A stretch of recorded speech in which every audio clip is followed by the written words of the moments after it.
This is Aboud. He lives in the West Bank, a region of the Holy Land at the centre of the Israel-Palestine conflict. Despite his Arabic first name, Aboud is not Palestinian. And although his surname Cohen comes from the Hebrew for priest, nor is he Jewish. Aboud Cohen is a Samaritan, possibly one of the last of the Samaritans. With such a small population, the tribe must find a way to increase their numbers if they are to survive the next 100 years, let alone 3,000.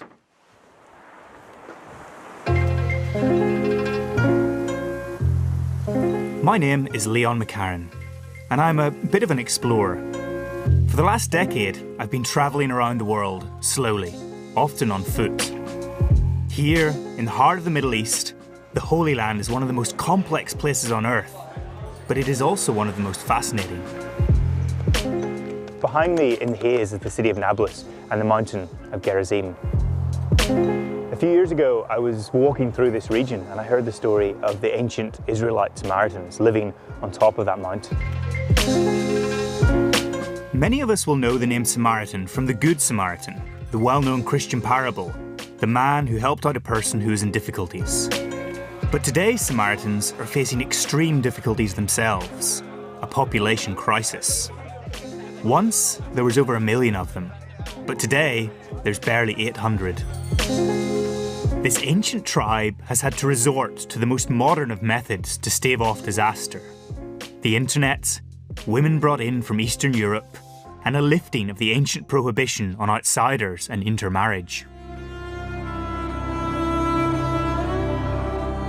These laws date back before Islam, before Christianity, before Judaism. As this tribe, the Israelite Samaritans, claim to be the oldest religion in the world. They consider themselves the guardians of the Torah, the first 5 books of the Old Testament, preserving what they see as the true Israelite traditions. They do not call themselves the Samaritans. They are the Shomronim, or the keepers. The most holy and sacred place in the Samaritan faith is here, Mount Gerizim. Samaritans believe that Adam and Eve were expelled here from the Garden of Eden. Some believe it was from here that Noah's Ark escaped the floods. And this unassuming spot on the mountainside, perhaps the most significant in the Samaritan faith, is where Abraham came to sacrifice his son Isaac to God.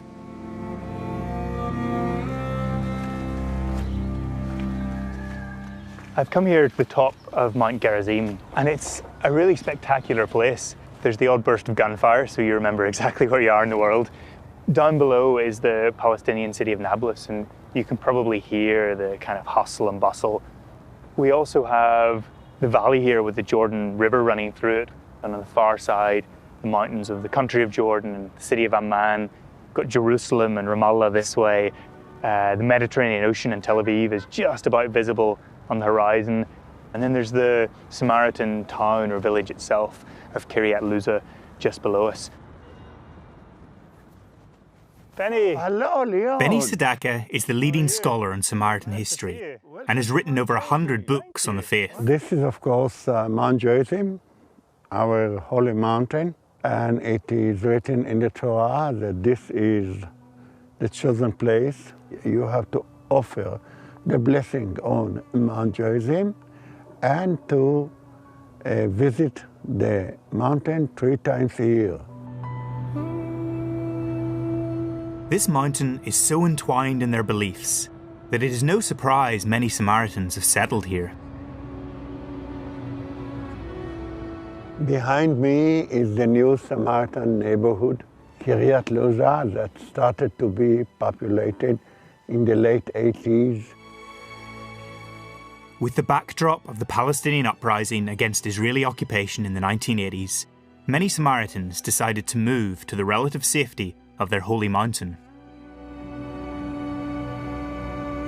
By 1998, all the Samaritans of Nablus had relocated here to Kiryat Luza. The village is home to almost half of the remaining Samaritan population. The others live about 50 kilometers southwest of here. Within hours of my arrival in town, I was summoned to meet one of the community's most important figures. I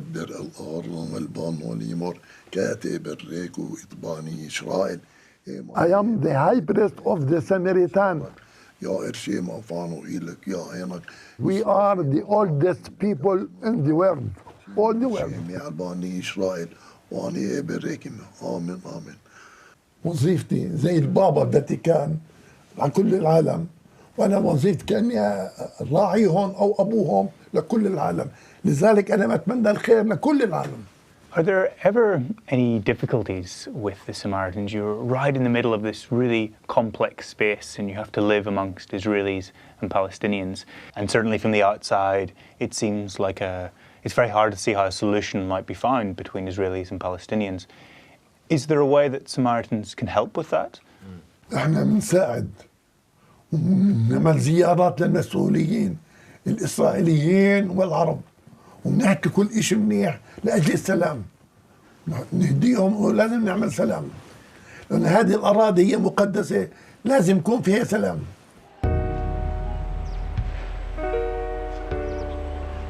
We want to be the bridge of peace between Palestinians and Israelis. We took that policy of walking between the political raindrops. Let's say that we became the most political entity in the world because we have to calculate our step every day, how to live in peace with the two entities. Despite their peaceful political position, avoiding the conflict completely in this volatile region is near impossible for the Samaritans. They are unique in that they're the only people allowed to carry two forms of ID, both Israeli and Palestinian. But that can be tricky, as Abud Cohen once found out. We're here in a part of the world that a lot of people think is very dangerous, and they associate it with conflict and with real-life gun battles. Did you ever find that in your own life you've had encounters like that? Well, I can tell you that the first time someone pointed a gun at me, I was coming, for example, from a driving lesson one time, and there's basically two ways to come back home. Mm-hmm. One is Israeli only, and one is a Palestinian only road. So anyway, I just called my father and I told him if he can pick me up, basically, from the Israeli only road. Anyway, I go out of the car, it was really dark, and suddenly I saw two soldiers running at me, and one of them was screaming like there's no tomorrow. He came up really close to me, pointing the gun at me and shouting. Wow. And it was a really scary moment, especially because you feel like your life is basically in his hands, right? Mm-hmm. So I told him, relax, I'm a Samaritan. He asked for my IDs. I pulled out the IDs and I only had the Palestinian one. Mm-hmm. Apparently I forgot the Israeli one at home. And so it's just like, I thought I was in trouble a little bit because, you know, how can I convince him I'm allowed to be here? Yeah. And then I remembered my name, you know. It's in the ID, it's Abdullah Cohen. My friends call me Abud, but my name is Abdullah. And Abdullah is a really Arabic name, it's a really weird name, but you know, Cohen is a Jewish family and he was more willing to listen. Yeah, he warned me never to do that again, which I didn't, but that's the story. That's a terrifying thing to happen to you, even if you think you can convince them. You feel like them. Your whole life is like in the trigger, you know, it's not a comfortable feeling. That's a poetic way of putting it.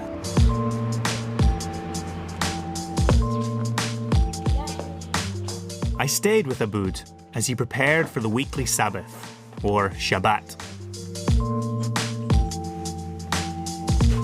Can you tell me about Shabbat? First of all, you're not allowed to work. You're not allowed to study. Suddenly I feel 3,000 years old. It's kind of like going back in time a little bit. You're not allowed to use any car because fire is forbidden and we don't use any kind of electricity. Shabbat is personally my favorite day of the week because who doesn't like free vacation, right? And it's a good day to be lazy, you know, maybe. To be lazy a little to bit. rest. Yeah. It's the beginning of Shabbat, so I'm going to stop asking Abud questions and let him get on with his rest. But I'm also going to sneak in the back and see if I can observe.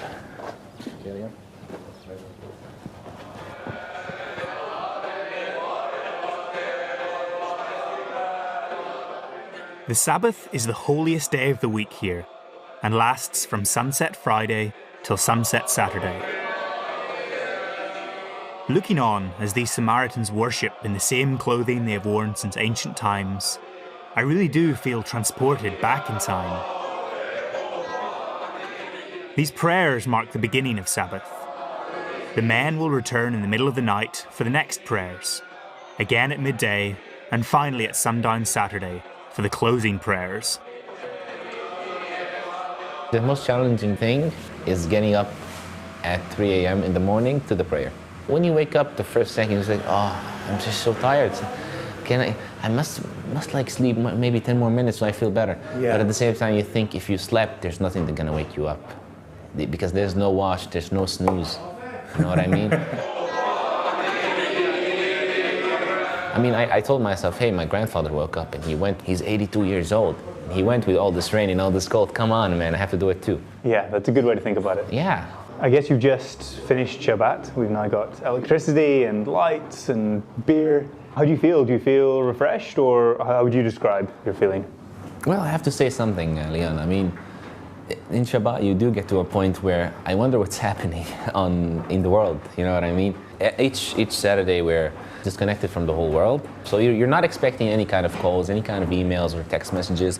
So you kind of have a kind of calm state of mind, if I have to say it. And this is a really good thing. This is a really good thing. I mean, even biologically speaking, your body, your eyes are relaxed a little bit. You know, you don't have to focus on any screens, and it's. I have to say, it's. If I wasn't a Samaritan, I would keep Shabbat. You're selling the idea to me pretty well at this point. I'm tempted. The religious life of a woman in this community comes with its own complications. The Samaritans insist on observing the words of their scriptures to the letter, and the commandments concerning menstruation and purity are still strictly observed. Sharok is a 22-year-old Samaritan woman. She explains how, during their periods, women are kept separate from the rest of the community. There are some people that you cannot speak with in this time. No, I can speak, but I can't touch them. You can't touch them? And I can't touch the rest of house, just my things. We have a room for period. We just enter it when we have a period. We relax, we rest in these 7 days, we go away. So we do a lot of things in these 7 days. But maybe for married women, this will be a little bit difficult because they have children. A bigger difficulty faced by the women is that they are by far the minority here. We don't enough women to marry all men. So in the community there is a lot more men than women? Yes, for each girl, 3 men. Oh really? Wow. So that is quite a big difference. So you have a lot of choice of people to marry. Yes. There are fewer than 20 young men and women of Abud's age here in Kiryat Luza, which means that finding a partner and settling down is far from straightforward. It's a really, really huge topic, marriage. We bring it out each weekend, you know, on Shabbat. You discuss those few stories that have been going out between him and her, you know. How many of your friends of your sort of age have found someone already? My age, no one. It's a really important thing, especially if you're a Samaritan. You want to know, are you going to marry a Samaritan or are you going to go outside? And if we're going to go outside, this is going to be a totally different route. You know, you don't want to fall in love with a female from outside and in the end, hey, I'm a Samaritan. You have to become a Samaritan to marry me. Watch this, watch this. Whoop.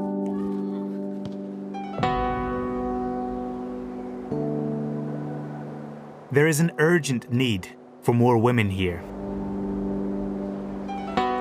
With only 4 main families making up the population, there's been an inevitable narrowing of the gene pool. Potential parents now routinely undergo genetic screening to ensure the health of their offspring. But this step alone is not enough to guarantee the long-term survival of the Samaritans.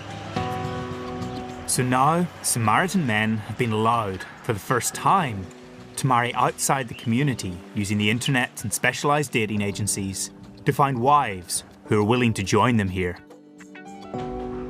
Allah is one such woman, playing her vital part in the Samaritans' answer to their dwindling numbers and gene pool.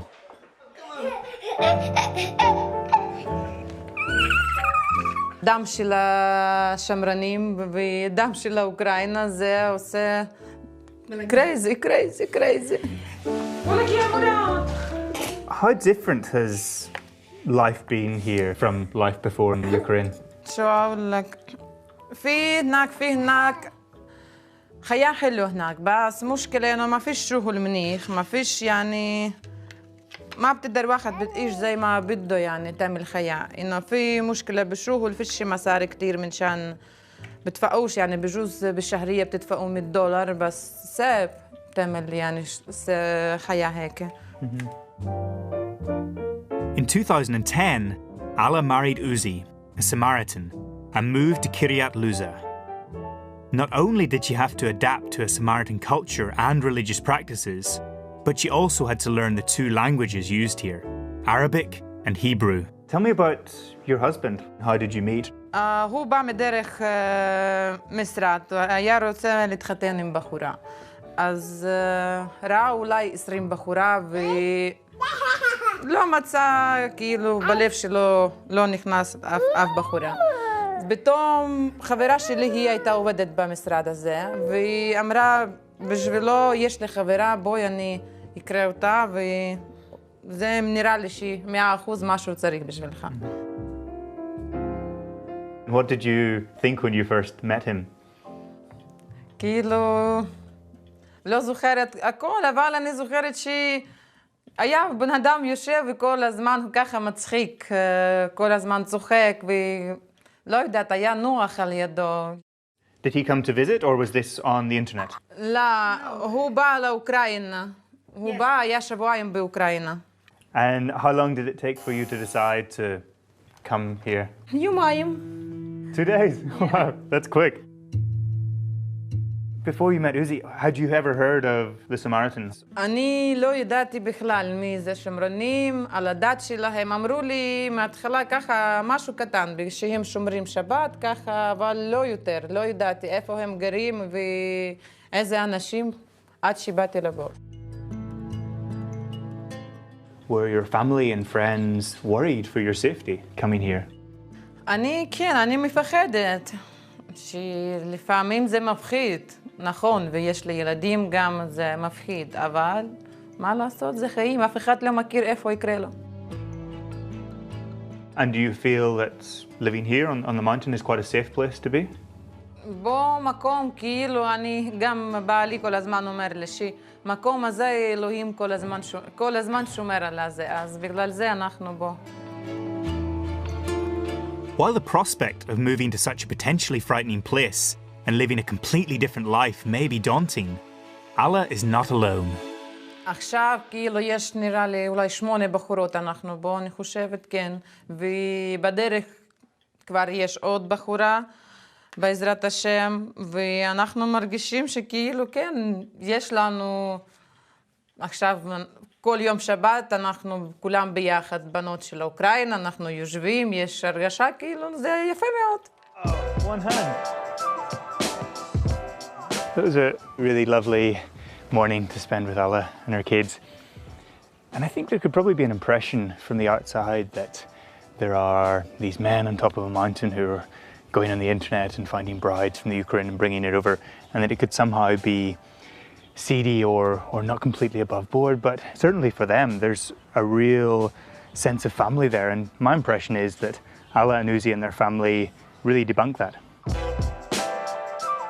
It seems to me that the Samaritans are a strong, well-organised community here, successful keepers of their ancient religion and culture, for the meantime at least. But I still wonder what the future holds for the Samaritans, especially the younger members like Aboud. As Samaritan, you know first of all that you're not gonna go live outside. So the chances are, what I'm getting here is that I'm probably gonna marry a little bit early. So we're talking about maybe 26 even, 25. So personally, I found one. You found one? Yes, she's a Samaritan, and we are really in a great relationship, to be honest. Oh wow! Yes. Congratulations. Thank you. We're That's really exciting. 3 years already. And where does she live? She in this neighborhood. In this neighborhood? Yes. Wow. You're a dark horse, Aboud. You keep things quiet. I have to plan, man. As a Samaritan, you have to plan. It's a competition, survival of the fittest.